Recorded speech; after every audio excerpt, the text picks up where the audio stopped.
Hey friends, it's Shane from HowToWrench.com, and I have started laying everything out. I am so stoked. We were down to the countdown to May 16th. Gonna be my first day back on a track in a long time.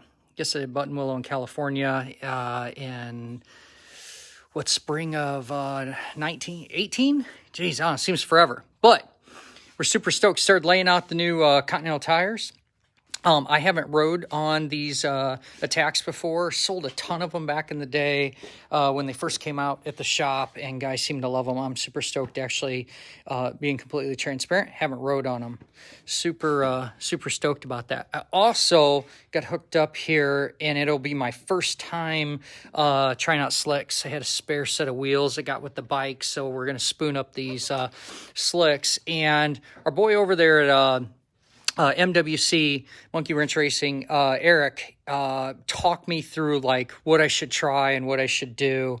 And then the other big thing that I'm super stoked about, brand new for me, I've never set up a bike, brand new for me with Ohlins suspension. If you remember, this whole journey with this bike was a big weight loss thing. And all the way back in December, I bought suspension for 190 pounds. I was 227 back then. I'd ballooned up quite a bit and just got on a mad goal and just about dipped down to 180 last week. I was like, dang, man, I have to get different springs. So I don't know what the limit is, but I'm kind of floating between 180 and 190 right now. So I think I'm going to be fine, and I got to travel for work. So it's going to be all right. But want to give a shout out to also to Dan Kyle. Got a deal, not because he knows me, but some industry friends set me up. Look at this brand new, latest, greatest, state-of-the-art Ohlins shock.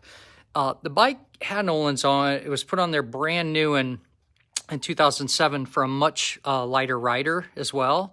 And I was going to get a spring, and I don't know, I just started going crazy and thinking, why don't I really do something to chase down this goal to lose the weight? So bought this little baby. It's like it's in a little crib just waiting to grow up and go on the motorcycle. So that's what that is.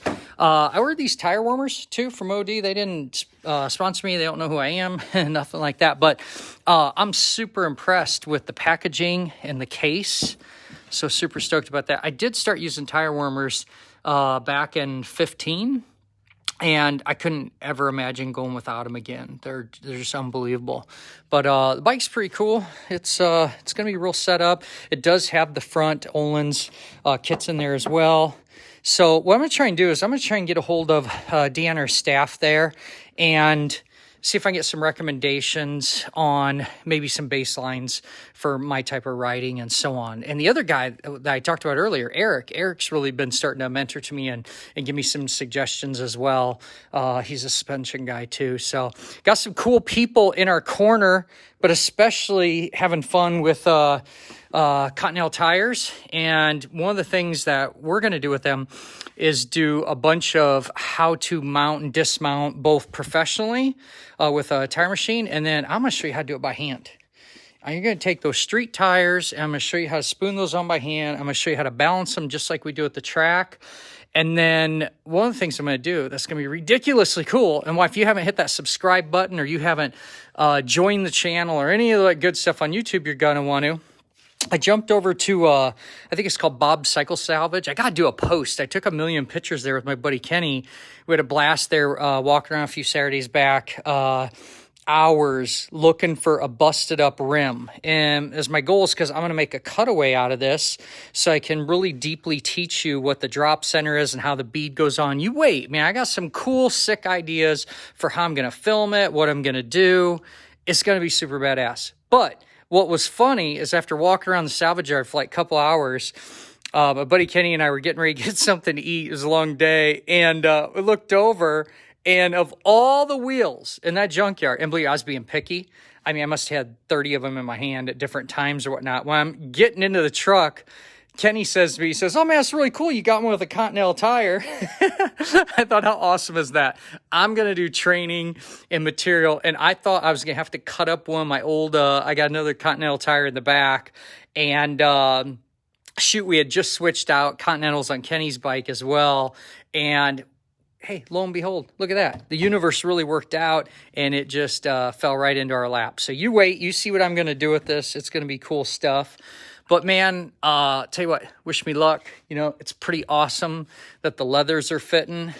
Might be fitting a little too well, actually. But anyway, if you are in Arizona and you want to hang out and you want to be pals and come, you people that are familiar with the track and do AMP at Luke Air Force Base with the Desert Road Racing Association Track Day.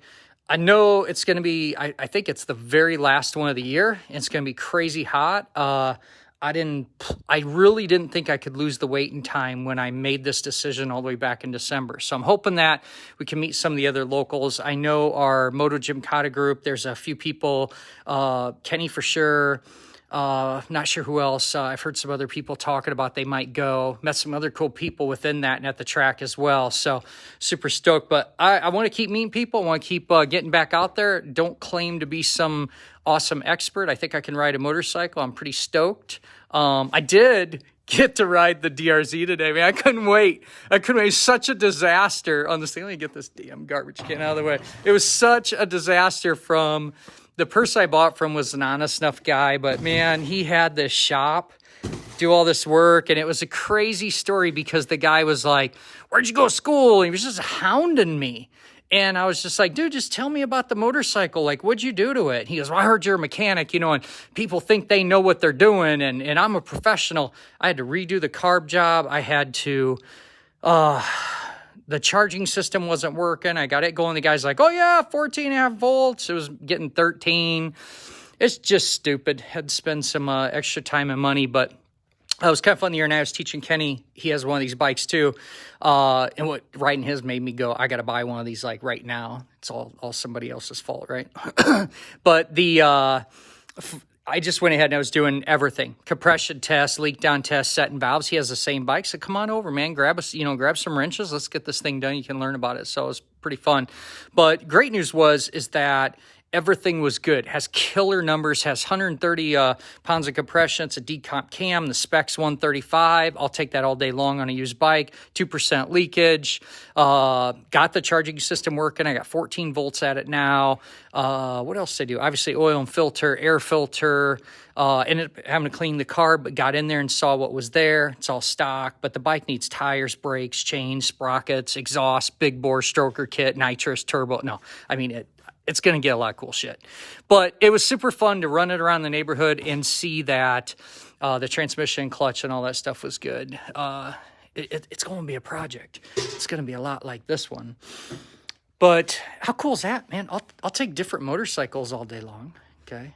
And one of these dang days, I should probably finish doing the neck bearings on the bagger so I can enjoy it. If you haven't figured it out, How to Wrench likes them all. So subscribe, tune in, all that good stuff. I'm at the point of rambling. I don't think I'm saying anything useful except BSing with you. So I'm going to tell you to make it a great night.